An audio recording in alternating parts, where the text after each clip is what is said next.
that fans are, they're voting with their money, their pocketbooks right now, that they're not entertained by this brand of basketball. Sophie Cunningham, guys, she was the light of our life tonight. She went absolutely berserk, particularly in the fourth quarter. I do want to bring this up. When Brittany Sykes got hurt, she had 1.2 seconds left on the clock. The ball was in her hands. And nobody in that building knew yet that this single shot was about to flip a story that had been building for weeks, a story about whether Caitlin Clark was actually back or whether the worst stretch of her career was about to swallow the season whole. 3 weeks earlier, nobody was talking about comebacks. They were talking about fouls. 4 fouls in one game, 5 in another. 22 minutes on the floor in a loss so rough her own coach could barely explain it afterward. For a player built on aggression, on attacking, on forcing the issue, every single possession, foul trouble doesn't just limit minutes, it limits who you're allowed to be.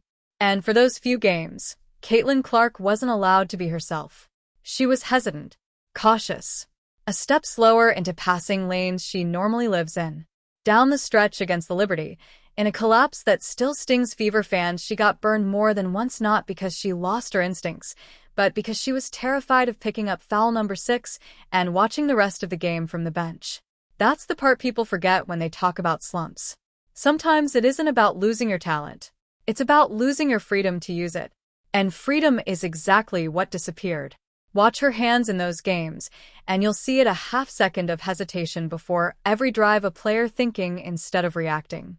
For someone whose entire game is built on instinct, that half-second is everything. That's the moment doubt creeps in. Not just in her. In everyone watching. Was this it? Was this the wall every electrifying rookie eventually hits? Then came a back issue. Quiet, barely discussed, but enough to force her out of a game entirely. One absence. One night where the arena felt different, emptier, like the air had been let out of the room. And when she came back, nobody knew which version they were getting. The one from the highlight reels, or the one still trying to find her footing again. For 4 straight games, the answer wasn't clear. The Fever looked stuck. Stuck in foul trouble, stuck in close losses, stuck in a version of themselves that didn't match the hype heading into the year. And then, without warning, something shifted. It didn't happen all at once. It happened possession by possession, like a fever breaking. Her coach noticed it first, the way she was moving differently, more explosive, more balanced on her shot, more like the player everyone remembered from her rookie year before the injuries started piling up. Then came the night that changed the conversation completely. 40 minutes on the floor, 32 points, 10 assists, 7 rebounds. An overtime when that wasn't just a win, it was a statement, delivered in real time, in front of a crowd that had spent weeks wondering if this version of her would ever show up again. But even that wasn't the moment everyone would remember. The moment everyone would remember came days later, with the clock bleeding out, the game tied, and the ball back in her hands exactly where it had been so many times before doubt crept in. This time, there was no hesitation. No half-second pause. Just instinct, pure and uninterrupted. The same instinct that made her impossible to ignore long before she ever put on a Fever jersey. The shot went up. It went in. 1.2 seconds left on the clock, and just like that, the entire narrative flipped on its head.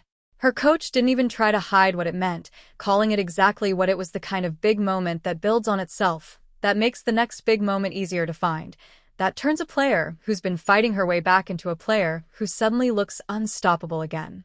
And here's where it gets bigger than one shot. 2 days later, the league made it official. Player of the Week. Not a consolation honor, not a quiet nod, the headline kind, the kind that comes with her stat line plastered across every WNBA account, numbers that read like a typo until you remember who put them up. She'd led her entire conference in scoring that week. And buried inside that stretch was something even more staggering, something that almost slipped past everyone in the noise of the moment. She had become the fastest player in WNBA history to reach 250 points and 100 assists in a single season. 13 games. That's all it took.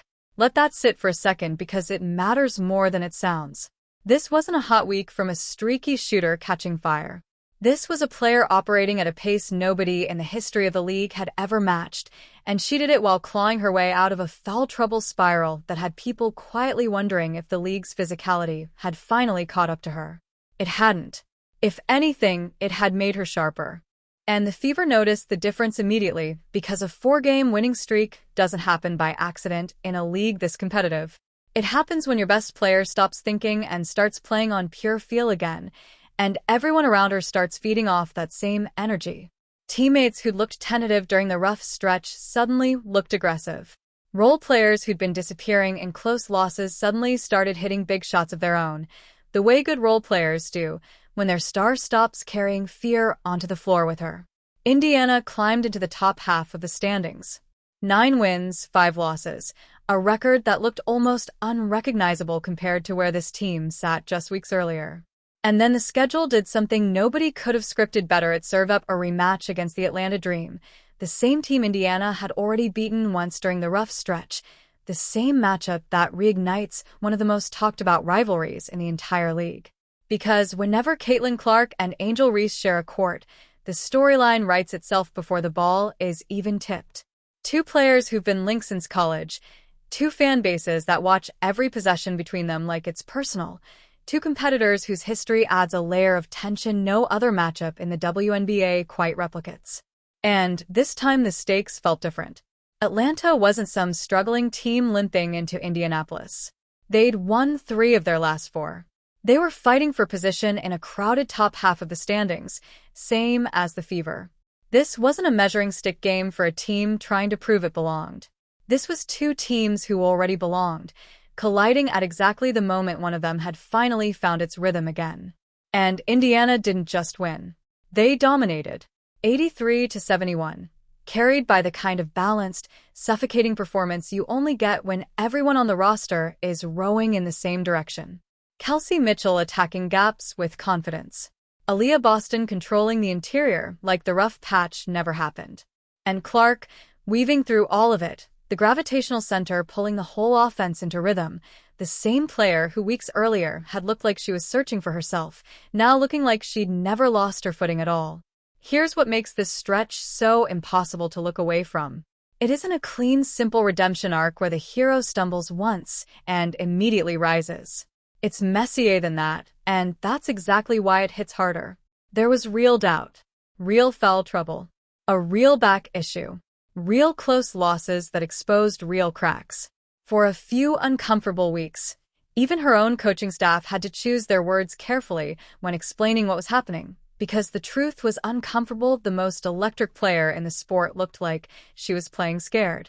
And then somewhere between a quiet conversation on the bench and a string of practices nobody filmed, something clicked back into place. Nobody can point to the exact moment. Maybe it was the minutes piling back up.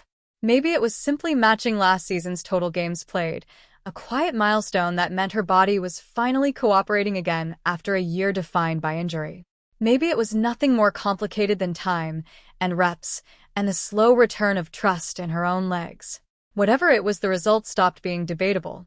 A buzzer beater that silenced a building. A historic statistical milestone.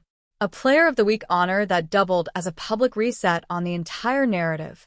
A 4-game winning streak that turned into 5 with one decisive statement against her fiercest rival. And now the league has to sit with an uncomfortable question heading into the rest of the season. If this is what Caitlin Clark looks like just a handful of games removed from her worst stretch as a professional, what does she look like once the rust is completely gone? What does an Indiana Fever team look like when their best player isn't just healthy, but finally free to play exactly the way she always has, fast, fearless, allergic to hesitation? Because for a few weeks this season, the league got a glimpse of a version of her trapped by foul trouble and self-doubt, and even that version was still good enough to be in every close game. Now that version is gone, replaced by someone who just authored the fastest 250-100 season in WNBA history, almost as a footnote to a stretch defined by something bigger, a comeback nobody announced, nobody scripted, and nobody saw coming until the ball was already through the net with 1.2 seconds left on the clock, and the whole building finally understood exactly what they'd been missing. Subscribe to the channel now so you never miss the latest breaking news and updates. Thanks for watching this video. I truly appreciate your support and am excited to hear your thoughts. Share your opinion in the comments below, and don't forget to like, subscribe, and turn on notifications for more content.